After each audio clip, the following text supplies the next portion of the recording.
അമ്മ അങ്ങനെ കുഴപ്പക്കാരിയൊന്നുമല്ല. ഇപ്പോഴും അമ്മയോട് ഇവിടെ അമ്മ അങ്ങനെ കുഴപ്പക്കാരിയൊന്നുമില്ല. അമ്മ കാരണം പ്രശ്നങ്ങളൊന്നും ഉണ്ടായിട്ടില്ല. അറിയട്ടെ, ചില കണക്കുകൾ വീട്ടാനുള്ളതാണെന്ന് കരുതി മനസ്സിൽ ഇപ്പോഴും അതൊക്കെ സൂക്ഷിച്ചു വെച്ചിട്ടുണ്ട്. ഉണ്ട് ഉണ്ട് ഉണ്ട് ഇല്ല, അതുമില്ലേ കണക്ക് വീട്ടെന്നാണ് പണി ഇവിടെ. പണി തോന്നില്ലേ അവളോട്? ഞാനങ്ങനെ പ്രതികാരം വീട്ടുക അങ്ങനെയൊന്നുമില്ല. ഇല്ല, ഐ ഓൾവേസ് ബിലീവ് ഇൻ കർമ്മ. കർമ്മ എന്നുള്ളൊരു സംഭവം ഉണ്ട്. നമുക്കത് എന്താ പറയാ, അങ്ങനെ പ്രതികാരം വീട്ടുക, നമുക്ക് നമ്മളുടെ സന്തോഷത്തിന്റെ പുറകെ പോവുക, അത്രേ ഉള്ളൂ. അല്ലാതെ അവർ പോയിട്ട് പ്രതികാരം വീട്ടണം. എനിക്ക് ഒരാളെ ഇഷ്ടമല്ലെങ്കിൽ ലൈക്ക് ഞാൻ മാക്സിമം അവോയ്ഡ് ചെയ്യും, അത്രേ ഉള്ളൂ. ഇങ്ങനെ പറയാ, ഞാൻ ആ നമ്മളുടെ വേൾഡിൽ അവരില്ലാത്ത രീതിയിൽ ഞാൻ പിന്നെ ആ ഫേസേ കാണൂല. ഇല്ല, ഞാൻ എൻ്റെതായിട്ടുള്ള സന്തോഷത്തില് അല്ലെങ്കിൽ എനിക്ക് നമ്മൾക്ക് ഒരുപാട് കാര്യങ്ങൾ ചെയ്യാനില്ലേ. ചുമ്മാ റിവെഞ്ചിന്റെ പുറകിലൊക്കെ പോയി കഴിഞ്ഞു കഴിഞ്ഞാല്. ബട്ട് കർമ്മ എന്ന് പറഞ്ഞൊരു സംഭവം ഉണ്ട്. നമ്മൾ എന്താണോ ചെയ്യുന്നത് തിരിച്ച് നമുക്ക് എപ്പോഴായാലും നമുക്ക് കിട്ടിയിരിക്കും. ഐ ഓൾവേസ് ബിലീവ് ഇൻ കർമ്മ. ഒരു സിനിമ കണ്ടിട്ട് ഞാൻ കൂടെ അതിലുണ്ടായിരുന്നെങ്കിൽ എന്ത് രസമായിരുന്നു എന്ന് ആശിച്ചിട്ടുണ്ട്? ഒരുപാട് വട്ടം. ഉണ്ടോ? ഏതൊക്കെയാ? 2 പടം പറ. എനിക്കിപ്പോ റീസെന്റ് ആയിട്ട് പറയാനാണെങ്കിൽ കൊറേ പടം തോന്നിയിട്ടുണ്ട്. ഇതില് ഒരു പടമായിട്ട് എനിക്ക് ഏതെങ്കിലും കാണും.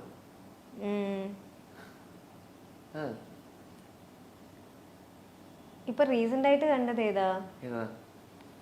പാച്ചു ഉണ്ടായിരുന്നു, പാച്ചു അത്ഭുത വിളക്കും. അത് കണ്ടപ്പോ എനിക്ക് തോന്നി അതിലൊക്കെ ഒരുപാട് ക്യാരക്ടേഴ്സ് ഉണ്ടല്ലോ. സിനിമയുടെ ഭാഗമാവണോന്നാണ് തോന്നിയത് അതിലെ, അതോ നായിക ചെയ്ത ക്യാരക്ടർ? അങ്ങനെയല്ല. ഇപ്പൊ ഏതെങ്കിലും ഒരു നല്ല സിനിമ കാണുമ്പോഴത്തേനും എനിക്ക് കൂടുതലും പഴയ പടങ്ങൾ കാണുമ്പോൾ എനിക്ക് ഫീൽ ചെയ്തിട്ടുള്ളത് കിലുക്കം തോന്നിയിട്ടുണ്ട്. അതില് രേവതി മാം ചെയ്ത ക്യാരക്ടർ അല്ലേ, അടിപൊളിയല്ലേ. പിന്നെ മറ്റേ മിന്നൽ മുരളിയിലെ ഷെല്ലി ചേച്ചി ചെയ്ത ക്യാരക്ടർ അല്ലേ, അങ്ങനെയൊക്കെ കാണുമ്പോ എനിക്ക് എപ്പോഴും തോന്നാറുണ്ട്. അത് സിനിമ കാണുമ്പോ മാത്രല്ല, ഇപ്പൊ നമ്മള് റിയൽ ലൈഫിൽ ഏതെങ്കിലും ഒരു ഡിഫറെന്റ് ആയിട്ടുള്ള ഒരു ക്യാരക്ടർ ഞാൻ മീറ്റ് ചെയ്യുമ്പോൾ എനിക്ക് തോന്നും, എനിക്ക് ഈ ഒരു ക്യാരക്ടർ നമ്മൾ പ്ലേ ചെയ്താൽ എങ്ങനെ ഉണ്ടാവും എന്നൊക്കെ എനിക്ക് തോന്നും. മനസ്സിനെ വിഷമിപ്പിക്കുന്ന ഓരോ കാര്യങ്ങൾ ചെയ്തു കൂട്ടിയ മനുഷ്യരോട് നിരുപാധികം ക്ഷമിക്കാനുള്ള മാനസിക ശക്തി സ്വയം ഞാൻ ആർജിച്ചിട്ടുണ്ട്. ക്ഷമിക്കാനുള്ള ശക്തിയാ? ക്ഷമിക്കാണ്ട് നമുക്ക് ജീവിക്കാൻ പറ്റില്ല. നമ്മളോട് തെറ്റ് ചെയ്തവരുടെ ഒക്കെ നമ്മൾ ഇങ്ങനെ വെച്ചോണ്ടിരുന്ന നമ്മൾക്ക് തന്നെയാ ബുദ്ധിമുട്ട്. പെട്ടെന്ന് ഇപ്പൊ ഒരു ദിവസം ഇന്ന ആളായിട്ട് മാറാനുള്ള ശക്തി കിട്ടുക, എന്തായിട്ട് മാറും? ആരായിട്ട് മാറും? ഇന്ന ആളായിട്ട് മാറാനോ? എനിക്ക് ആളായിട്ട് മാറണ്ട. ഞാൻ മേഘനായിട്ട് തന്നെ ജീവിച്ചത് എനിക്ക് തീർന്നിട്ടില്ല, സന്തോഷം തീർന്നിട്ടില്ല. എന്തോരം കാര്യങ്ങൾ ചെയ്യാനുണ്ട്, അപ്പോഴെനി വേറെ ആളായിട്ട് മാറാൻ പോണ ഞാൻ. അല്ല, അങ്ങനെ എന്തിനും ചെയ്ത് തീർക്കാനായിട്ട് അങ്ങനെ ഇന്നൊരു കാര്യം ചെയ്യണമെന്ന് ലൈഫിൽ വലിയൊരു ഡ്രീം എന്താ? വലിയ ഡ്രീമോ? നമുക്കൊരു ഡ്രീം ഉണ്ടാവില്ലേ? സത്യം പറയട്ടെ, ഞാൻ പറഞ്ഞു കഴിഞ്ഞാൽ നിങ്ങൾ വിചാരിക്കും ഭയങ്കര ഇതായിട്ട് എക്സാജറേറ്റ് ചെയ്യാണ്, ചുമ്മാ പറയാം. എനിക്ക് ഒരു ഡ്രീമും ഇല്ല ഇപ്പോ. ഒരു ഡ്രീം എന്ന് പറയാനായിട്ട് അങ്ങനെ ഒന്നുമില്ല. പിന്നെ ആരെങ്കിലുമായിട്ട് മാറണമെന്ന് വെച്ചാൽ സത്യമായിട്ടും എനിക്ക് ആഗ്രഹമില്ല. കാരണം ഇപ്പൊ ഉള്ള മേഘ്ന എന്ന് പറയുന്നത് ആ ഒരു ലൈഫിൽ ആ ട്രാവൽ ഉണ്ടല്ലോ, അത് ഒരുപാട് ലെസൺസ് ആയിരിക്കാം, ഒരുപാട് നല്ല സന്തോഷമായിട്ടുള്ള മൊമെന്റ്സ് ആയിരിക്കാം. ഇതെല്ലാം കൂടെ ചേർന്നിട്ടാണ് ഇപ്പൊ നിൽക്കുന്ന ഒരു മേഘനായിട്ടുള്ളത്. ഈ മേഘന തന്നെ മതി, വേറെ ആരായിട്ടും മാറണ്ട. ആളുകളുടെ സ്നേഹപ്രകടനം കാരണം വീർപ്പ് മുട്ടി ശ്വാസം മുട്ടിപ്പോയ സിറ്റുവേഷൻസ് ഉണ്ടായിട്ടുണ്ടോ? ഉണ്ടോ? എനിക്ക് മലബാർ ഏരിയയിൽ പോയപ്പം അവിടെ അവിടെ അവിടെ ഭയങ്കര സ്നേഹമായിരുന്നു. എല്ലായിടത്തും സ്നേഹമാണ്. അവിടെ വെച്ച് കഴിഞ്ഞാല് ഈ ചന്ദനമഴ ആ സമയം ഇത് ചെയ്തുകൊണ്ടിരിക്കുന്ന സമയത്ത് അവിടെ ഇതുപോലെ ഒരു ഇനോഗ്രേഷന് വേണ്ടിയിട്ട് പോയതാണ്. അപ്പം ഭയങ്കര എന്താ പറയാ, അവർക്കൊന്ന് ജനലിൽ കൂടെ കാണാൻ വേണ്ടിയിട്ട് ഭയങ്കര തിരക്കും തിക്കും ബഹളമൊക്കെ കണ്ടപ്പോൾ ശരിക്കും കണ്ണ് നിറഞ്ഞുപോയി. ആ ഒരു എനിക്ക് അതൊക്കെ വലിയൊരു കാര്യമാണ് എന്നെ സംബന്ധിച്ചിടത്തോളം. അതാ ഞാൻ പറഞ്ഞ അത് കണ്ടപ്പോൾ കണ്ണ് നിറഞ്ഞു പോയി. എന്നിട്ട് ആൾക്കാരുടെ ബഹളം കൂടിയിട്ട് ഒരു സൈഡില് ഇങ്ങനെ തിക്കി വന്നപ്പോഴത്തേനും ഒരു സൈഡില് മിറർ പൊട്ടിപ്പോയി. അപ്പൊ ഇവരെ എന്നെ കൊണ്ടുപോയിട്ട് വേറൊരു റൂമിലേക്ക്, അല്ലല്ല വേറൊരു അച്ഛാ അത്രയും തിക്കായിരുന്നു ആ സമയത്ത്. അപ്പൊ എന്നെ സംബന്ധിച്ചിടത്തോളം അതൊക്കെ ഭയങ്കര വലിയ കാര്യം. ഞാൻ സ്വപ്നം പോലും കണ്ടിട്ടില്ല ഇങ്ങനെയൊക്കെ ഒരു സംഭവം ഉണ്ടാവും എന്നുള്ളത്. അങ്ങനെ ഒരു റൂമിൽ നമ്മൾ ഇരുന്നപ്പോഴത്തേനും ആ ജനലൊന്ന് തുറന്നാൽ മതി കാണാനാന്ന് പറഞ്ഞപ്പോഴത്തേനും അത്രയും ഇഷ്ടമാണോ എന്നെ. ഞാൻ പറഞ്ഞില്ലേ, ഒരു ആർട്ടിസ്റ്റ് എന്നുള്ള ലെവലിലല്ല കാണുന്നേ.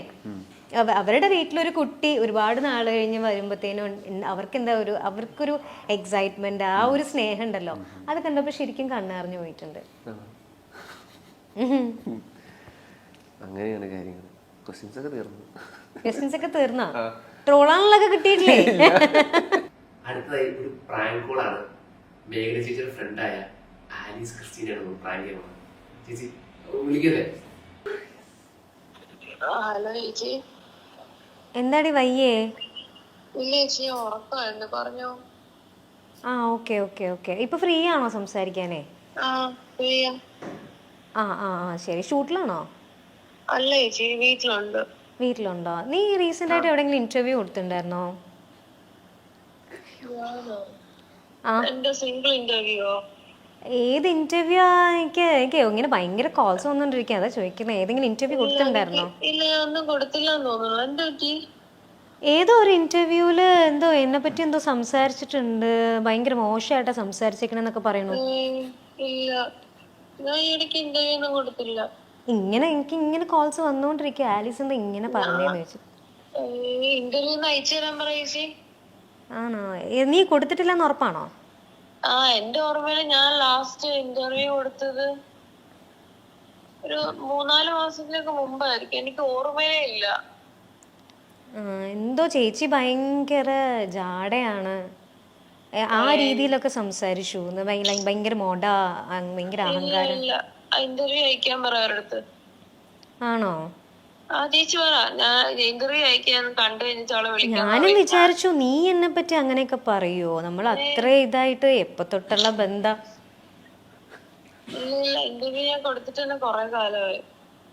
ലാസ്റ്റ് ഞാൻ കൊടുത്ത ഇന്റർവ്യൂ മാറ്റി ഇവർക്ക് ആർക്കാ, മൈൽ സ്റ്റോണിനായിരുന്നു. ആണോ? എന്നെ പറ്റിയും ചോദിച്ചില്ല അവര്?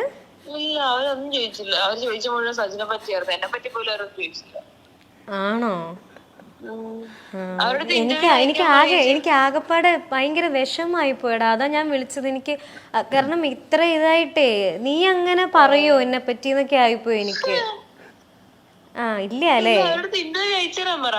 ആ ഞാൻ ചോദിച്ചു അവരുടെ അടുത്ത് അയച്ചു തരാണ്ട്. പക്ഷെ കണ്ടവർ രണ്ടരെ വിളിച്ചിട്ട് അയ്യോ ഞാൻ ഫസ്റ്റ് കണ്ടതാണ്, ഇപ്പൊ എവിടെന്ന് അറിയത്തില്ല. ഞാൻ ലിങ്ക് ചോദിച്ചു അവരുടെ അടുത്ത്, ഒന്ന് അയച്ചു തരാൻ പറഞ്ഞു.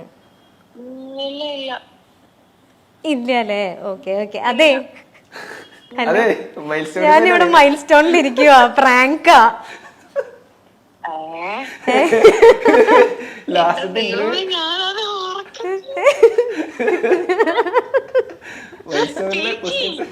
ചേച്ചി അയ്യോ പാവട്ട, ഞാൻ എവിടെ നിന്നുണ്ട്. നീയാണെങ്കിൽ ഞാൻ ലാസ്റ്റ് കൊടുത്തത് മൈൽ സ്റ്റോണിന്റെ ഇന്റർവ്യൂ ആണെന്നൊക്കെ പറഞ്ഞോണ്ട് ഞാൻ ദൈവമേ ഞാനിവിടെ നിന്നുണ്ട് വേർക്കുമായിരുന്നു. ഇവര് വിടുന്നില്ല, ഒരാളെ വിളിച്ചേ പറ്റുള്ളൂ, ഒരു ഫ്രണ്ടിനെ വിളിച്ചേ പറ്റുള്ളൂ എന്നും പറഞ്ഞോണ്ട് പ്രാങ്ക് ചെയ്യാൻ പറഞ്ഞിട്ട്. പാവട്ടോ, നന്നായിരുന്നു. ശരി, എന്നാലും എന്നെ പറ്റി പറഞ്ഞ തീരെ മോശമായി പോയിട്ടോ. ശരി ശരി, 5 മിനിറ്റ് കഴിഞ്ഞിട്ട് ഞാൻ വിളിക്കാം. നീ പ്ലിങ്ങിതൊന്ന് മാറ്റിക്കാം. ശരി. പാവം പ്ലിങ്ങി പോയി. ഞാൻ അവസാനായിട്ട് കൊടുത്ത മൈൽ സ്റ്റോൺ പാവട്ടോ. പക്ഷേ വെബ് സീരീസിന്റെ കാര്യമൊക്കെ ആ ഒരു ചെറിയ രീതിയിൽ ചെയ്യുന്നുണ്ട്. അങ്ങനെ വെബ് സീരീസ് ഭയങ്കര സംഭവമായിട്ടല്ല, ചെറിയൊരു രീതിയിൽ എന്തെങ്കിലും ചെയ്യണമെന്ന് തോന്നിയപ്പോ ചെയ്തൊരു സംഭവം. ആ അതെ, മേഘ്ന സ്റ്റുഡിയോ ബോക്സിൽ തന്നെയാണ് വരുന്നത്. അതിന്റെ ട്രെയിലർ ഇറങ്ങിയായിരുന്നു, കണ്ടായിരുന്നു? അതെ അതെ. അതൊരു ഫാമിലി കോമഡി സീരീസ് ആണ്. അതൊരു ഫാമിലിനെ നമ്മൾ ഇൻട്രൊഡ്യൂസ് ചെയ്യുന്നതാണ്. നല്ല കുടുംബം എന്നാണ് സീരീസിന്റെ പേര്. ഞാൻ മാത്രമാണ് അതിനകത്ത് അഭിനയിക്കുന്നത്. പക്ഷെ മോസ്റ്റ്ലി ഞാൻ തന്നെയായിട്ട് മാക്സിമം ശ്രമിക്കാറുണ്ട് എല്ലാം ചെയ്യാൻ വേണ്ടിയിട്ട്. അതല്ലെങ്കിൽ ടെക്നിക്കൽ സപ്പോർട്ടിന് ഞാൻ പുറത്തുനിന്ന് ആളെ വിളിക്കും, നമ്മുടെ ടീമായിട്ട് നമ്മൾ ചെയ്യും.